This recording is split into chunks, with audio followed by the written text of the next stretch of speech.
Olá pessoal, então para a gente continuar, hoje vamos falar dos hormônios ácido salicílico e jasmônico e principalmente de defesa das plantas contra estresse biótico. Então, esses dois hormônios, tanto o salicílico quanto os jasmônicos, têm as suas próprias rotas de transdução de sinal, de receptores e assim por diante, mas ambos estão relacionados com a defesa da planta. Tá?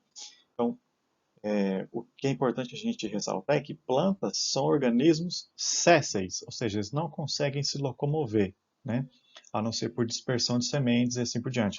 Mas o indivíduo vegetal em si não consegue se mover. Então, como que eles conseguem sobreviver a tantos ataques de patógenos e também dos fatores de estresse abióticos, né, que são inerentes ao clima, falta de água, excesso de luz, assim por diante, é o que intriga muitos cientistas, né? Então, é, muita gente investiga qual o papel desses dois ácidos, ácido salicílico e ácido jasmônico, na defesa das plantas e na comunicação entre planta a planta. Tá? Hoje, a aula de hoje é bem interessante.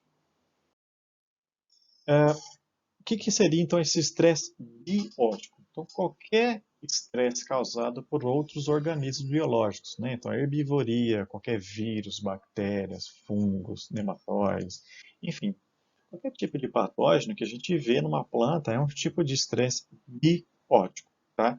Estresse abiótico seriam os estresses do clima, falta de água, excesso de luz, ultravioleta, ozônio e assim por diante, tá? Então, se é causado por organismos, a gente chama de estresse bióticos, ok? E como é que as plantas se defendem? Né? Então, tem algumas plantas, por exemplo, que têm as suas próprias defesas físicas, ou seja, tricomas, espinhos. Né? Então, você imagine que um espinho desse aqui é extremamente danoso para o inseto que vai comer a folha. Né? Então, é uma barreira física contra o ataque, por exemplo, de lagartas. Né? Mas não é simplesmente física, existe uma defesa extremamente complexa e química. Tá? Então, plantas têm uma grande variedade de compostos químicos que são somente encontrados em plantas, que a gente chama de metabolismo especializado ou metabolismo secundário. Tá? Então, a gente tem vários terpenoides, flavonoides, alcaloides, glicosídeos e assim por diante. Todos esses compostos aqui são extremamente importantes para a defesa da planta. Tá? Ou eles são importantes na comunicação de planta a planta, quando uma planta está sendo atacada, ela emite alguns voláteis que vai comunicar a planta vizinha ou até a própria folha da própria planta vizinha, né, de que está tendo o ataque. Ou então são compostos que ou fazem mal ao inseto, ou então são não palatáveis, ou seja, não são compostos que atraem a predação do inseto. Tá? Vários dessas defesas químicas são encontradas exclusivamente nas plantas. Tá? Então, muitos desses compostos são ativados pelos ácidos salicílicos, jasmônico e também parcialmente pelo etileno.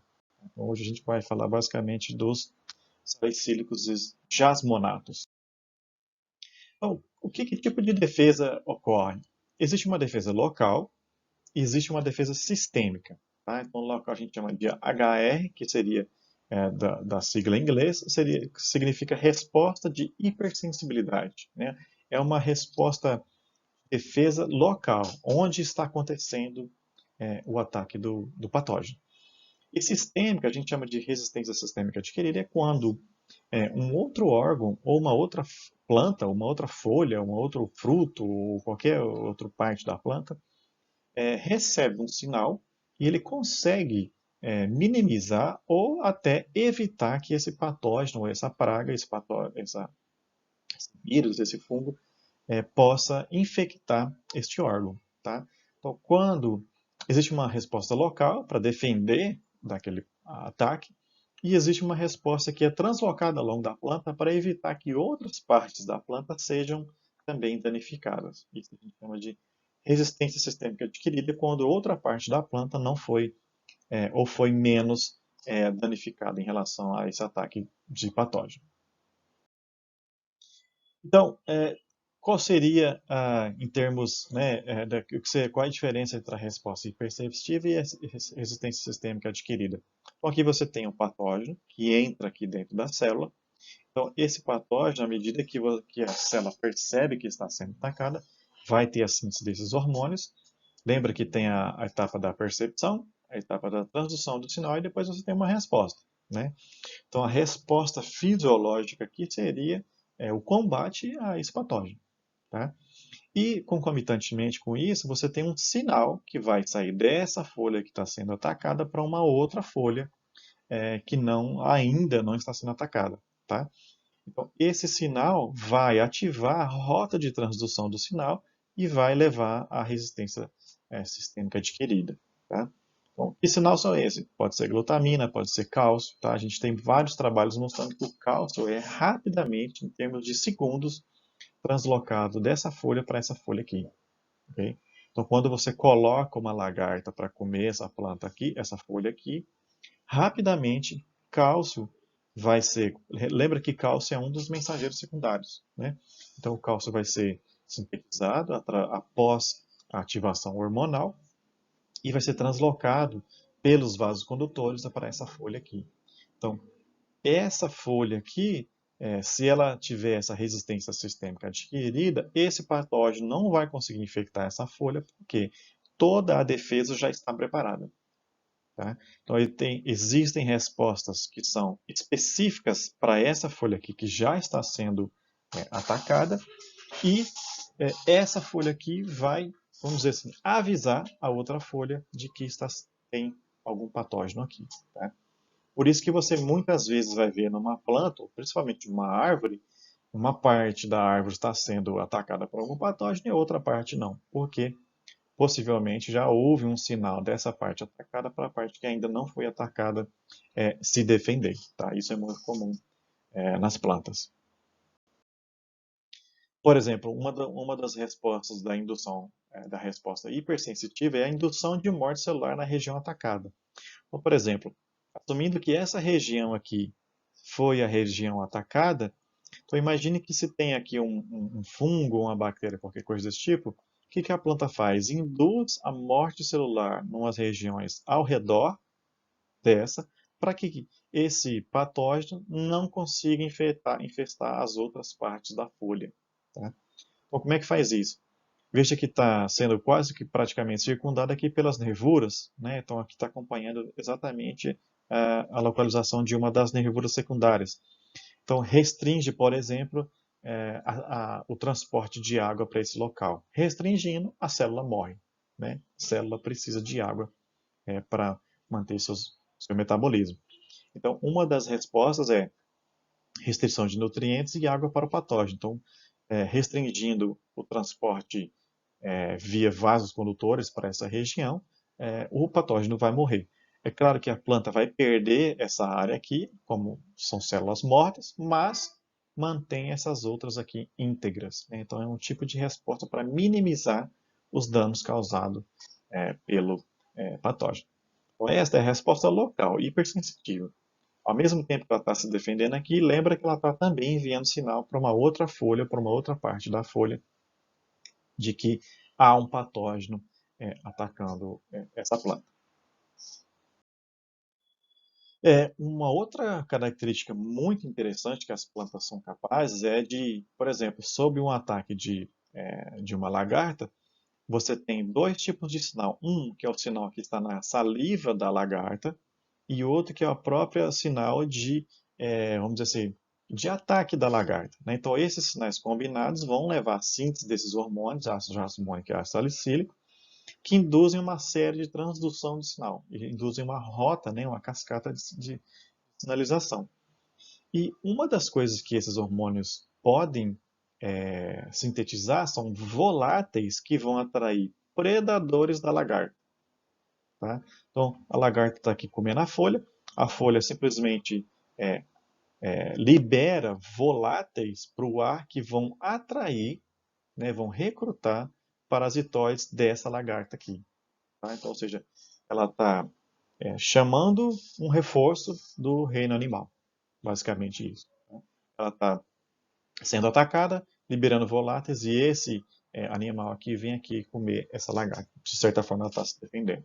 Né? Então, veja quão complexa é essa resposta. Né? Ela tem e juntamente aqui tem a defesa hipersensitiva, tem a defesa sistêmica adquirida, e além disso, tem essa parte de comunicação planta parasitoide.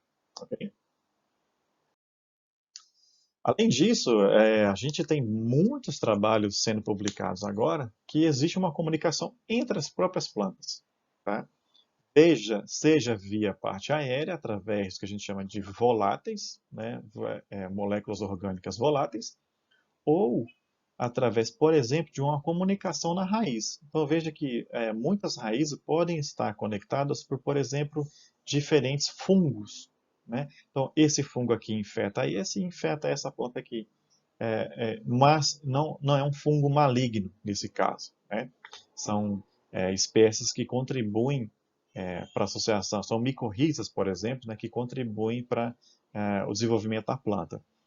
Então, elas podem estar se comunicando através dessa micorriza ou através desses voláteis. Então, esses voláteis que são liberados quando a planta está sob ataque, você tem aqui, eles serão percebidos aqui por essas células que acuminam na indução da síntese do ácido jasmônico e do ácido salicílico. Tá? Então, as plantas se comunicam entre si. Tá? Então, a gente tem esse tipo de dados muitos trabalhos mostrando isso. Por exemplo, esse aqui é um trabalho que saiu ontem.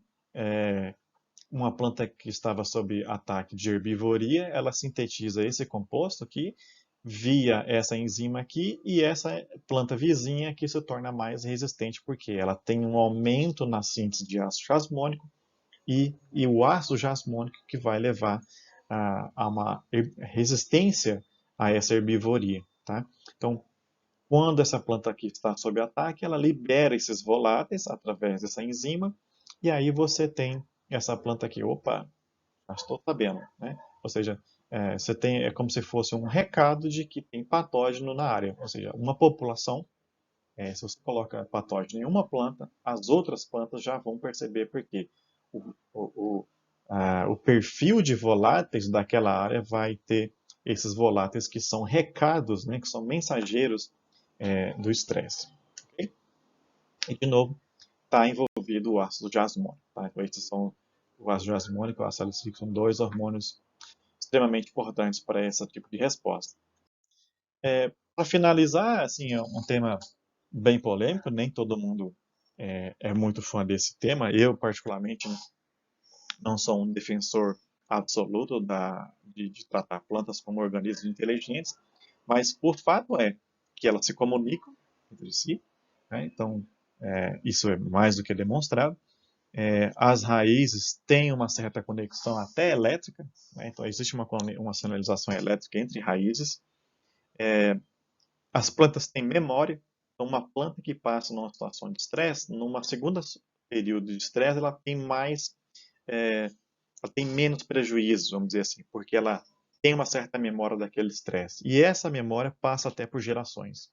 Então, a planta que passa pelo estresse, os seus descendentes, ou seja, as suas sementes, têm já uma certa memória desse estresse. Né?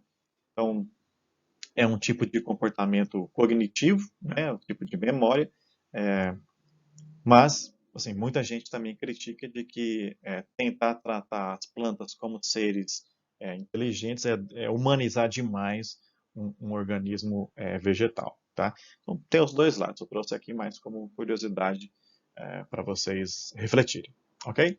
Bom, essa era a parte de ácido salicílico e ácido jasmônico, principalmente voltado para a defesa de plantas. Ok? Tchau, tchau.